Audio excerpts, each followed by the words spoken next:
오늘 우리가 이제 다루는 내용은 신앙고백서 가운데 자유의지에 대한 두 번째 시간입니다.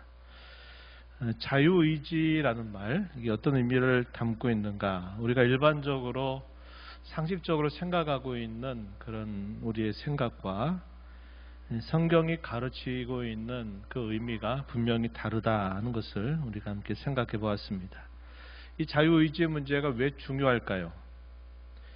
구원이 과연 우리 자신의 자유로운 결정에 의해서 주어지는 것인가, 아니면 하나님의 은혜로 주어지는 것인가 하는 것을 알려주기 때문에 이 문제가 상당히 중요한 문제가 된다는 겁니다.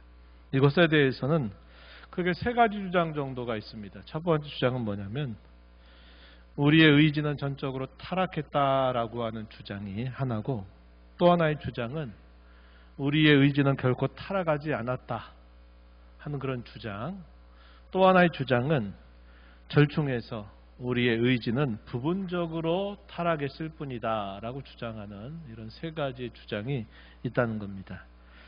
이러한 주장들은 기독교의 오랜 역사 속에서 늘 논쟁거리가 되는 주제였다 하는 것입니다. 그래서 지난번에 간략하게 어거스틴이라고 하는 사람과 그 다음에 펠라기우스라고 하는 사람 사이에 있었던 논쟁, 후대에 가서는 그 의견을 좀 수정을 해서 반쯤 펠라기우스의 주장을 따르는 소위 반펠라기우스 주장이 있었다는 겁니다. 그 세 사람의 주장들이 바로 이러한 세 가지의 주장을 담고 있습니다. 어거스틴 같은 경우는 우리의 모든 의지는 범죄와 타락으로 인해서 우리의 의지는 타락했다라고 말했던 반면에, 펠라기우스라고 하는 사람은 우리의 의지는 타락하지 않았다. 우리는 자유롭게 누구든지 자신이 선과 악을 결정할 수 있고, 자신이 구원에 관하여 얼마든지 결정할 수 있고 이룰 수 있다라고 주장했던 인물이 바로 이 펠라기우스고요. 이 의견을 서로 절충해서 주장했던 주장이 바로 반펠라기우스라고 하는 주장입니다. 부분적으로 타락했을 뿐이다 하는 겁니다. 이걸 다르게 말하면, 우리가 구원을 받는 데 있어서 전적인 하나님의 은혜가 아니라 하나님의 은혜도 있어야 되지만 우리의 의지적인 결단과 함께 협력을 해야만 된다라는 사실을 말하는 것이 이 반펠라기우스의 주장을 따르는 구원의 교리입니다. 성경과 우리의 신앙고백서는 어떤 것을 가르칠까요? 우리의 의지는 범죄 이후에 전적으로 타락했다라고 하는 주장을 담고 있습니다. 그래서 우리가 구원을 받는다고 하는 사실은 하나님과 우리가 협력한 것도 아니라 그것은 전적으로 하나님의 은혜로부터 주어지는 것이다 하는 사실을 말하고 있다는 겁니다.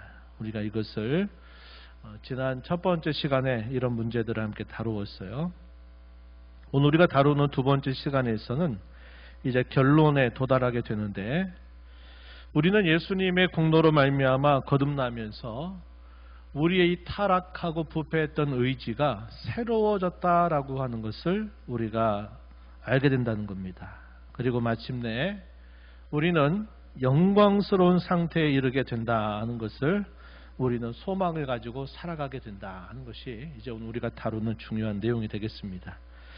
웨스트민스터 신앙고백서 제9장 4항의 내용은 어떤 내용을 담고 있냐면, 거듭난 사람들의 의지는 은혜의 상태 아래 있다 하는 사실을 우리에게 깨우쳐 줍니다. 함께 우리 천천히 그 내용들을 같이 읽어보겠습니다.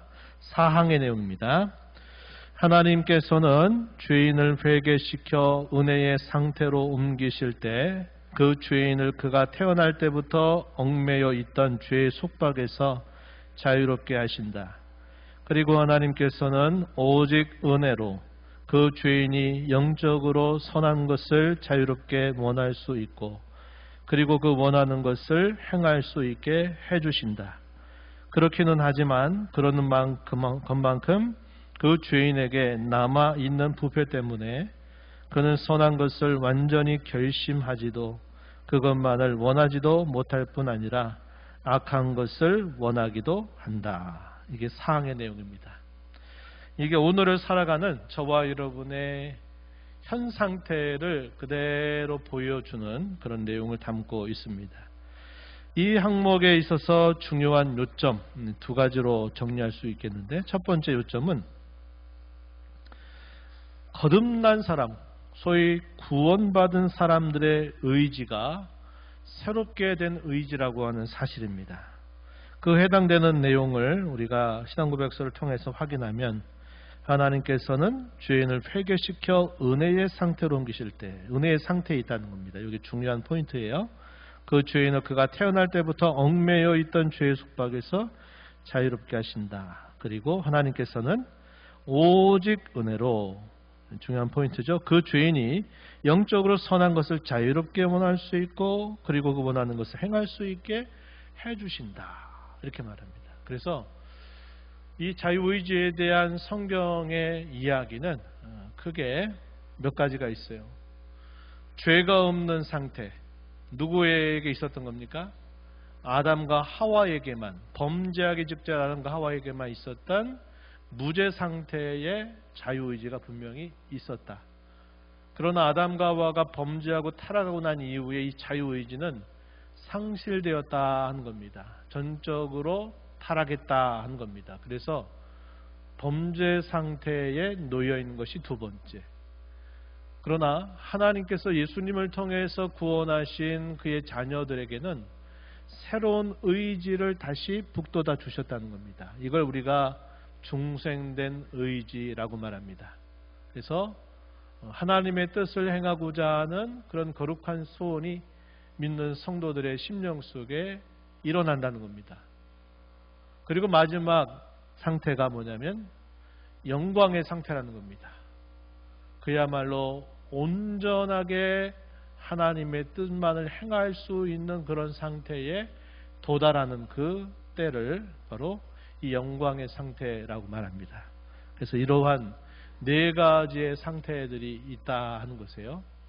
금방 우리가 읽은 이 사항은 지금을 살고 있는 저와 여러분의 상태를 그대로 묘사해주는 이야기를 담고 있습니다. 성경 구절들을 한번 살펴볼까요? 골로새서 1장 13절 말씀을 보시면은 이렇게 표현했어요. 그가 우리를 흑암의 권세에서 건져내사 그의 사랑의 아들의 나라로 옮기셨다. 이렇게 말합니다. 흑암의 권세 아래 살았던 우리를 구원해 내셔서 사랑의 아들의 나라로 우리를 옮기셨다. 제가 비유를 들어서 표현하기를 삽으로 퍼가지고 그야말로 악한 그런 땅, 그런 악한 땅에서 우리를 삽으로 딱 퍼가지고 어디로 옮겼느냐? 하나님의 사랑의 나라, 그의 아들의 품으로 있는 곳으로 우리를 삽으로 퍼서 딱 옮겼다는 겁니다. 우리의 소속이 바뀌고 우리의 신분이 바뀌었다는 것을 이렇게 표현하고 있습니다. 요한복음 8장 34절 말씀에 거기 보면 예수님이 대답하신 말씀인데요. 진실로 진실로 너희에게 이르노니 아멘 아멘 너희에게 이른다. 죄를 범하는 자마다 죄의 종이라. 죄를 범하면 죄의 종이 된다는 겁니다. 36절에 가서는 아들이 너희를 자유롭게 하면 너희가 참으로 자유로우리라. 이렇게 말합니다. 예수님께서 우리를 자유하게 할 때 우리는 이 죄로부터 참 자유를 얻게 된다. 이렇게 말해주고 있어요. 이어지는 성경 구절의 내용은 우리로 하여금 어떻게 새로운 의지를 주시느냐 하는 것에 대해서 소개해 주는데, 빌립보서 2장 13절 말씀을 우리 함께 같이 읽어보겠습니다. 함께 읽어봅니다. 너희 안에서 행하시는 이는 하나님이시니 자기의 기쁘신 뜻을 위하여 너희에게 소원을 두고 행하게 하시나니. 아멘. 거듭난 신자, 구원받은 신자들에게는 근본적인 변화가 일어나는데 그 변화 중에 이런 변화가 있다는 겁니다. 하나님의 기뻐하시는 뜻을 행하도록 소원을 두고 행하게 하신다 하는 겁니다. 그야말로 의지의 노예가 되고 의지의 속박 상태가 되었던 사람들이 구원을 받아서 하나님의 아들의 나라로 신분이 옮겨지게 되면서 그들 마음속에 거룩한 소원을 하나님이 불어넣어서 그 소원을 품게 하고 그 소원을 따라 살게 하신다 하는 겁니다. 이게 빌립보서 2장 13절에서 그렇게 말하고 있는 부분이에요. 그리고 로마서 6장 18절 말씀에 보면 죄로부터 해방되어 의에게 종이 되었다. 구원받은 신자들에 대한 표현입니다. 22절에서는 그러나 이제는 너희가 죄로부터 해방되고 하나님께 종이 되어 거룩함에 이르는 열매를 맺었으니 그 마지막은 영생이라. 구원받은 신자들에게 주어진 새로운 의지의 그 결말은 곧 영생이다. 이렇게 말씀해주고 있다는 겁니다. 이게 이제 한편에 우리에게 새롭게 주어진 놀라운 선물인데, 그러나 또 한편 우리에게 남아있는 이 죄의 부패성이 있다고 하는 사실입니다. 이게 이제 두 번째 요점인데요. 여전히 남아있는 죄의 상태에 대해서 우리 신앙고백서는 어떻게 표현했느냐. 그렇기는 하지만 그러는 것만큼 하나님의 뜻을 따라 살기를 소망하고 소원을 가지고 행하는 것만큼 그 죄인에게 남아있는 부패 때문에 그는 선한 것을 완전히 결심하지도 그것만을 원하지도 못할 뿐 아니라 악한 것을 원하기도 한다. 또 뭘 말합니까? 여전히 그 죄 아래에 있는 그 상태가 여전히 우리에게 남아있다는 겁니다. 그래서 구원받은 신자들의 마음은 이 두 가지 마음 사이에서 계속적인 싸움이 일어난다는 거죠. 가끔 만화 영화나 어떤 드라마 보면 한 사람이 어떤 상황에 대해서 하얀 옷을 입고서는 또 이렇게 하는 게 좋지 않겠어? 이러다가 또 까만 옷을 입고 나와가지고는 너 그렇게 하면 안 돼. 이렇게 해가지고 마치 그 사람의 생각 속에 선을 행해야 되느냐 악을 행해야 되느냐 할 때 갈등이 일어날 때 그 두 대상자들이 나타나가지고 이렇게 하지 마라 하는 이 두 가지 마음이 꼭 보여지듯이 우리 믿는 신자들의 마음 속에는 이러한 두 가지 마음의 상태가 함께 있다 한 것입니다. 그에 대해서 성경을 보면요. 갈라디아서 5장 17절에 성령의 소욕과 육체의 소욕이 계속 대립을 일으키고 있다는 겁니다. 육체의 소욕은 성령을 거스르는 것이 기본적인 특성, 성령의 소욕은 또 육체의 소욕을 거스르게 하는 것이 기본적인 특성입니다. 그래서 이 두 소욕 사이에 계속적인 엎치락 뒤치락 하는 일들이 일어나게 된다 하는 것을 가르쳐 주고 있습니다. 우리가 아까 읽었던 로마서 7장 18절 이하의 내용에서는 바울 사도의 또 하나의 고백적인 자신의 신앙 고백적인 하나의 표현입니다. 오전에 읽었던 빌립보서 4장도 마찬가지지만 로마서 7장 18절 이하에서도 자신이 갖는 그 탄식, 영적인 탄식에 대해서 고백하는 내용인데 이렇게 표현합니다. 18절에 내 속 곧 내 육신에 선한 것이 거하지 아니하는 줄을 아노니 원함은 내게 있으나 선을 행하는 것은 없노라. 원함은 내게 있다. 우리가 아까 읽었던 빌립보서 2장 13절 말씀처럼 구원받은 신자에게 하나님의 영이 부어주시는 거룩한 마음, 하나님의 뜻을 따라 살고자 하는 거룩한 소원이 자리를 잡게 된다는 겁니다. 그런데 선을 행하는 것은 없노라 이렇게 말해요. 그런 마음의 소원이 늘 우리 안에 있지만 그 소원대로 온전하게 선을 행하지 못한다 이렇게 표현했어요. 19절에 내가 원하는 바 선을 행하지 아니하고, 내가 원하는 것 거룩한 마음의 소원을 따라서 선을 행하고 싶고 하나님의 뜻을 이루고 싶은 마음이 있지만 도리어 원하지 아니하는 바 악을 행하는도다 이렇게 말합니다. 그래서 그가 깨달아 고백하는 표현, 내가 한 법을 깨달았다고 말합니다. 곧 선을 행하기 원하는 나에게 악이 함께 있는 것이다 이렇게 고백하고 있는 거죠. 이것이 바울 사도의 마음속에서도 늘 있었던 그런 마음이고, 오늘날 구원을 받아서 하나님의 자녀가 된 저와 여러분에게 있어서도 이러한 두 가지의 마음이 항상 함께 있다 하는 겁니다. 우리가 성령의 충만함을 입고 말씀의 은혜를 구해야만 되는 이유는 이 두 가지에 공존하고 있는 이 마음의 상태에서 우리가 하나님의 뜻을 따르고 우리 마음에 주신 거룩한 소원을 이루어 가기 위해서는 그게 우리의 힘으로 되는 게 아니라 우리 안에 내주하시는 성령님의 도우심과 하나님 말씀의 은혜 안에 혹은 성령의 충만하심 안에 우리가 있어야만 된다는 겁니다. 그래서 죄가 우리를 주관하지 못하도록, 죄가 우리를 이기지 못하도록 하기 위해서 우리는 하나님 말씀의 인도를 받고 성령의 위로하심이나 성령의 충만하심을 힘입어야만 된다는 겁니다. 그래서 우리는 이 성령의 충만을 위해서 기도하고 하나님이 우리에게 은혜의 방편으로 주신 것들을 부지런히 사용하는 자세를 가져야만 된다 하는 것을 알게 됩니다. 종교개혁자였던 루터는 우리가 아는 바대로 그가 사제로서 성경을 깊이 연구하면서 당시에 로마 캐톨릭이 가르쳤던 그 구원의 교리가 뭔가 맞지 않는다 하는 것을 그가 깨닫게 됩니다.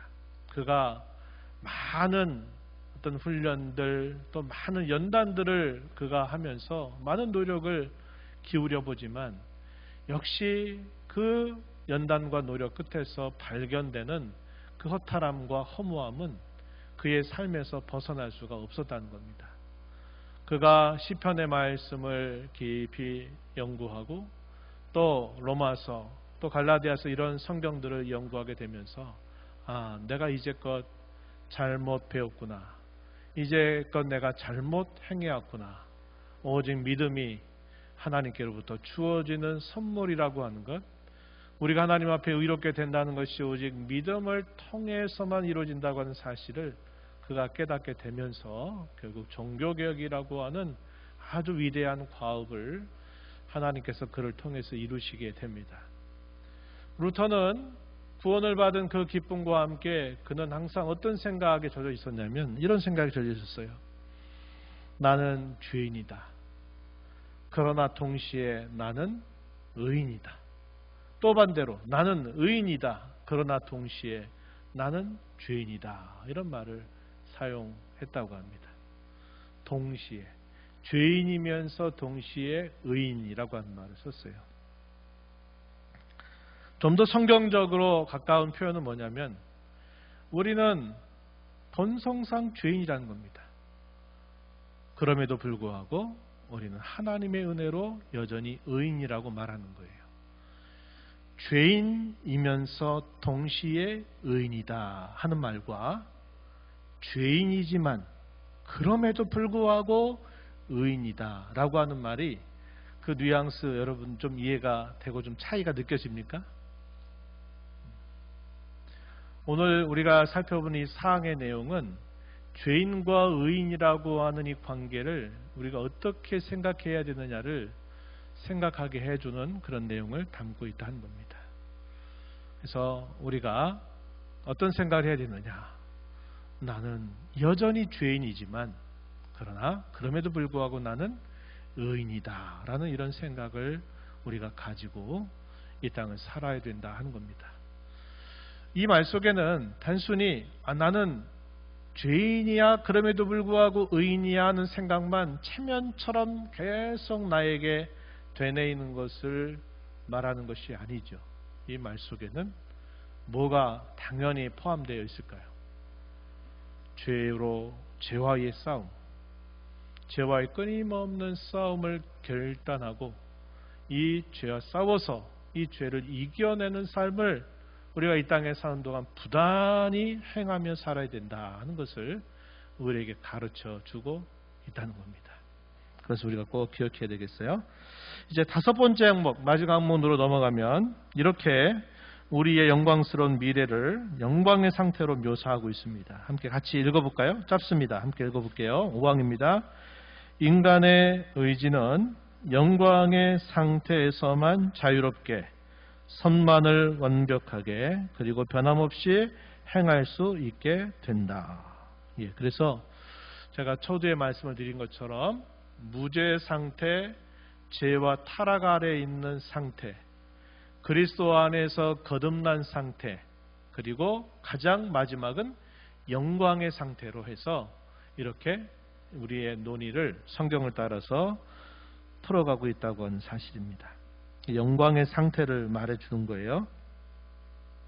히브리서 12장 23절은 우리가 거룩한 공교회라고 신앙 고백을 통해서 고백할 때 그 교회에 대해서 묘사해 주는 대표적인 성경 구절입니다. 우리 함께 읽어볼까요? 히브리서 12장 23절입니다. 하늘에 기록된 장자들의 모임과 교회와 만민의 심판자이신 하나님과 및 온전하게 된 의인의 영들과 이렇게 표현했습니다. 하늘에 기록된 장자들의 모임, 또 하나님과 온전하게 된 의인의 영들. 우리가 거룩한 공교회에 속하는, 우주적인 교회에 속하는 여러 대상들이 묘사가 되고 있어요. 이 땅에서 구원받은, 이 땅에 살고 있는 구원받은 신자들, 그리고 이미 이 땅에 수고로운 모든 삶을 마치고 이 땅을 떠나 있는 성도들. 뭐라고 표현했습니까?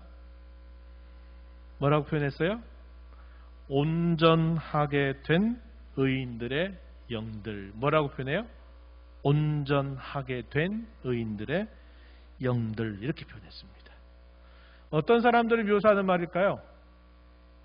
이 땅에서 예수 그리스도의 구원을 받아서 이 땅의 죄와 싸우는 삶을 부단히 살다가 이 땅의 모든 수고란 삶을 마쳐서 주님의 품에서 온전한 부활을 기다리는 모든 사람들, 이런 사람들을 뭐라고 표현했냐면 온전하게 된 의인의 영들, 이렇게 표현했습니다. 이게 뭘 말할까요? 우리가 이 땅을 떠나게 되는 순간 우리가 영광의 상태에 들어가게 된다는 겁니다. 이 영광의 상태라고 말하는 이유는 뭐냐? 더 이상 죄라고 하는 그 얽매임과 속박 아래 있지 않다는 겁니다. 물론 그것이 완벽한 상태는 아니에요. 완벽한 상태는 언제 이루어진다 그랬죠? 예수님이 재림하실 때 우리의 썩어져 있는 이 몸과 우리 영이 신비롭게 신령하게 부활이 돼서 신령한 상태가 될 때 영광의 상태가 완성되는 겁니다. 그러나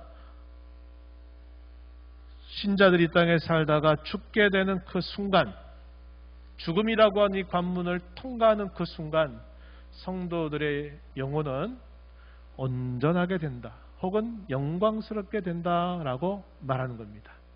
그래서 죽은 신자들과 주님이 다시 재림해서 오실 그때의 요 기간을 뭐라고 하냐면 중간 상태라고 부르는 거예요. 우리의 영혼과 육체가 분리되어 있는 상태, 이걸 중간 상태라고 말해요. 영화롭게 되긴 했지만 그러나 최종 상태가 아니라 중간적인 상태에 있다는 겁니다. 그럼 영광스럽고 완벽한 상태는 언제 되느냐? 주님이 재림하시는 그때 이루어진다는 겁니다. 성도들의 죽음에 관해서는 성경은 결코 부정적으로 묘사하지 않습니다. 다만 한 가지 있죠. 그게 뭘까요?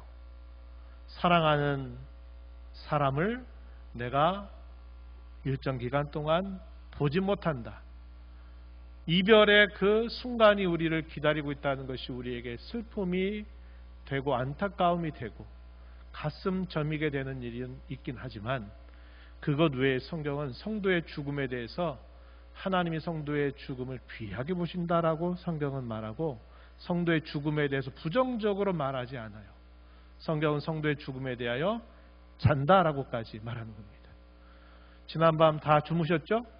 네, 주무신 다음에 어떻게 됐습니까? 새벽이든 아침이든 여러분이 눈을 뜨고 깨어나셨어요. 그래서 오늘 여러분도 이렇게 서로 함께 볼 수 있는 겁니다. 잠을 자면 반드시 깨어난다라는 생각이 있는 것처럼 신자들의 죽음은 반드시 영광스러운 부활이 기다리고 있다는 것을 성경이 약속하고 있다는 것이죠. 요한일서 3장 2절 말씀은 또 이렇게 말합니다. 사랑하는 자들아, 우리가 지금은 하나님의 자녀라. 장래에 어떻게 될지는 아직 나타나지 아니하였으나 그가 나타나시면, 그가 재림하시면 우리가 그와 같을 줄을 아는 것은 그의 참모습 그대로 볼 것이기 때문이다. 장차 우리에게 이루어질 일들은 우리가 생각하고 상상하는 그 이상을 뛰어넘는 놀라운 일이 우리를 기다리고 있다는 겁니다. 그래서 그분이 나타나시게 될 때 우리가 그분과 같이 된다 하는 겁니다. 물론 그분과 완벽하게 똑같다라고 말하는 것은 아니에요. 그러나 주님의 형상이 우리에게 이루어진다. 주님과 같이 우리가 변화된다 하는 것은 성경의 분명한 약속입니다. 어떤 면에서 차이가 있을까요? 예수님은 우리와 같은 사람이지만 그분은 하나님이시잖아요. 우리는 입양이 된 자식이에요. 본성적으로 하나님의 아들이 아니라 그리스도로 말미암아 입양이 돼서 하나님의 자녀로 양자가 된 사람들이라는 겁니다. 그래서 우리가 예수님과 똑같아진다 그래서 본성적으로 모든 것이 다 똑같아진다는 의미는 아니지만 그분의 거룩하심을 우리가 온전히 이룬다라는 면에서는 예수님과 같아진다고 성경이 약속하고 있다는 겁니다. 유다서 1장 24절 말씀에 이렇게 표현했어요. 너희 능히 너희를 보호하사 거침이 없게 하시고 너희로 그 영광 앞에 흠이 없이 기쁨으로 서게 하실 이. 성도의 미래에 대한 것입니다. 뭐라고 말해요? 그 영광 앞에 흠이 없이 기쁨으로 서게 하실 것이다 하는 것에 대해서 모든 신자들에게 주어진 최종의 영광스러운 상태를 우리에게 가르쳐주고 있다는 겁니다. 그래서 저와 여러분은 이 영광의 상태를 늘 소망을 가지고 그 목표점을 바라보면서 지금 이 두 가지 상태, 하나님의 영의 인도를 따라서 그의 뜻을 살고자 하는 거룩한 소원대로 살아가는 삶과, 그러나 또 한편으로는 죄를 짓고 싶어하는 이 오랜 죄된 습관들이 남아서 또 죄에 쓰러지고 넘어지는 이 일들이 계속 엎치락뒤치락하는 이런 상태를 우리가 살아가게 된다고 하는 겁니다. 바로 그러하기 때문에 우리에게 요구되는 것이 뭐냐면 거룩해져가는 삶이 우리에게 요구된다는 거예요. 거룩해져가는 삶.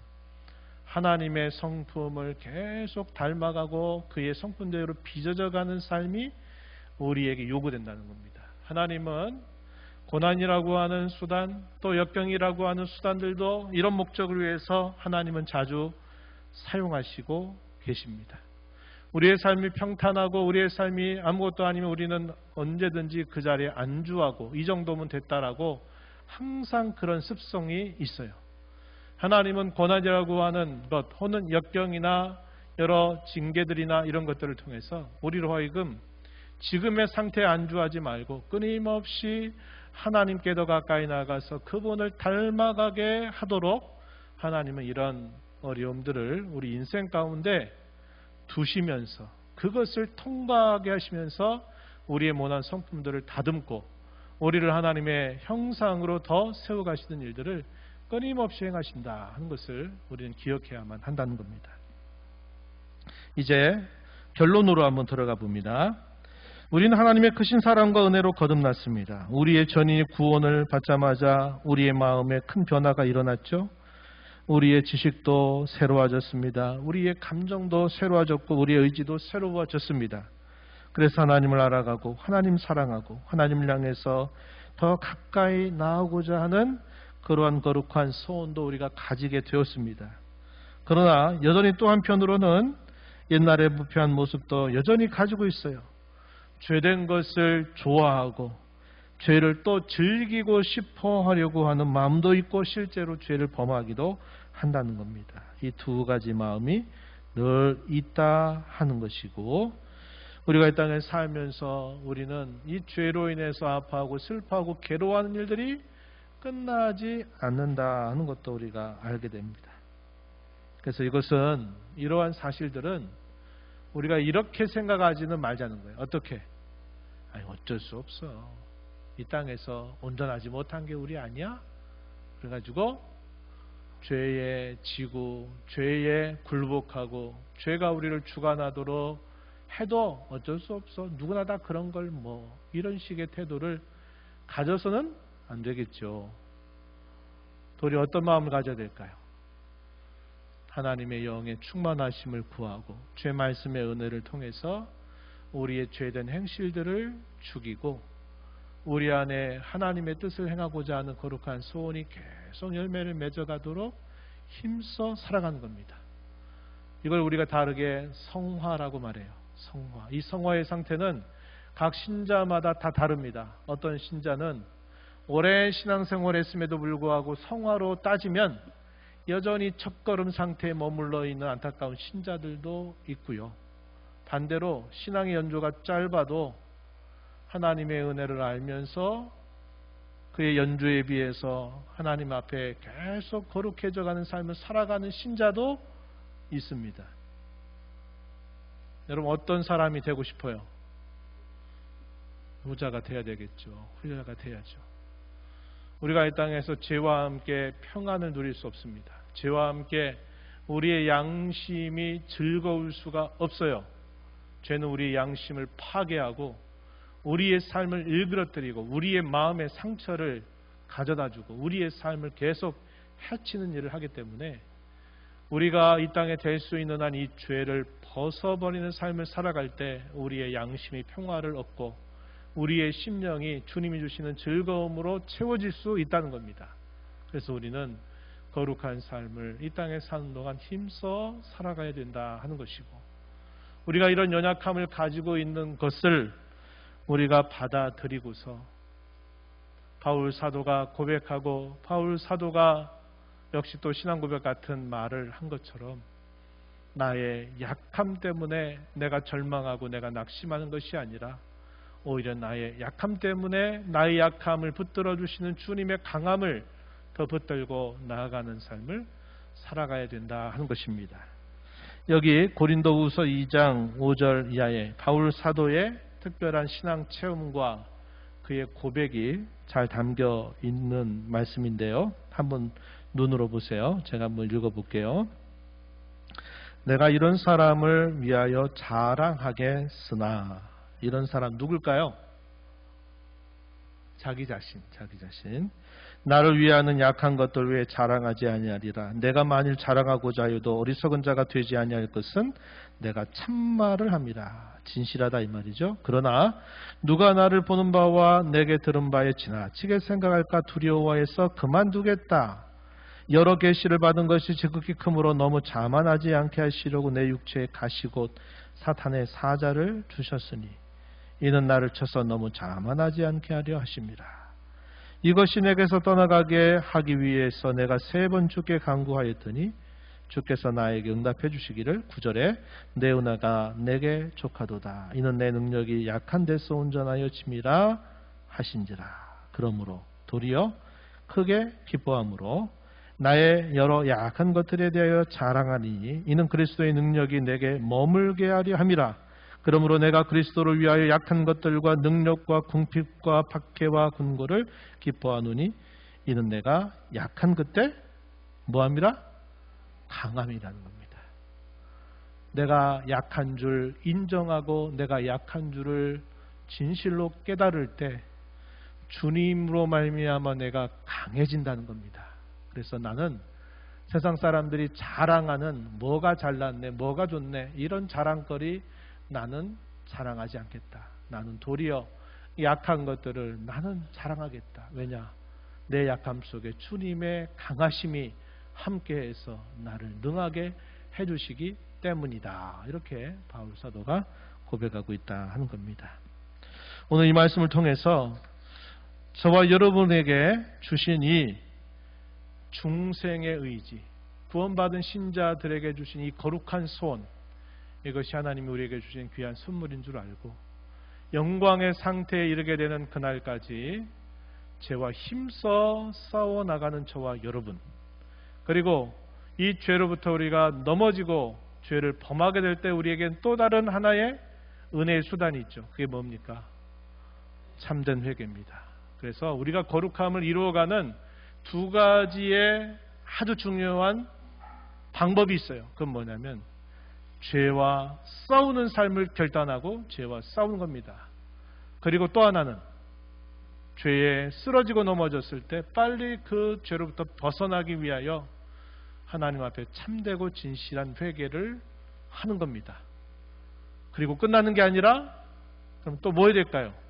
또다시 일어나서 죄와 또 싸워야 되죠. 그래서 죄와 싸우고 회개하고 죄와 싸우고 회개하는 삶을 우리가 계속 반복해 나가면 나도 모르게 흐르는 시간 속에서 내 성품에 못한 것들이 이렇게 다듬어지고 하나님의 성품처럼 빚어져가는 우리 자신을 발견하게 될 겁니다. 그러한 삶을 결단하고 살아가게 되기를 축원합니다.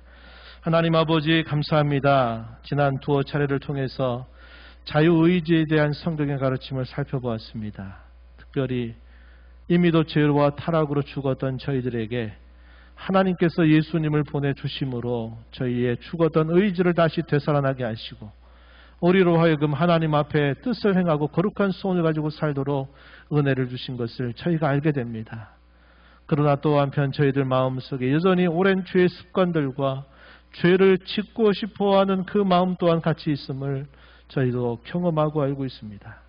어쩔 수 없다 생각하고 안주하지 않고 도리어 주님의 은혜를 구하면서 이 죄를 떠나기를 다짐하고 결단하며 힘써 싸우며 또 끊임없이 주 앞에 참되고 진실한 회개를 통해서 저희들이 죄의 영향력 아래 있지 않기를 간절히 바라옵나이다. 하나님의 형상을 닮아가게 하시고 저희의 거룩함을 통해서 하나님께 영광을 돌리며 기뻐하며 저희의 심령에 참된 평안과 양심의 평화 또 신령한 기쁨이 충만한 삶을 살아가는 저희들이 되게 하여 주옵소서. 예수님 이름으로 기도하옵나이다. 아멘.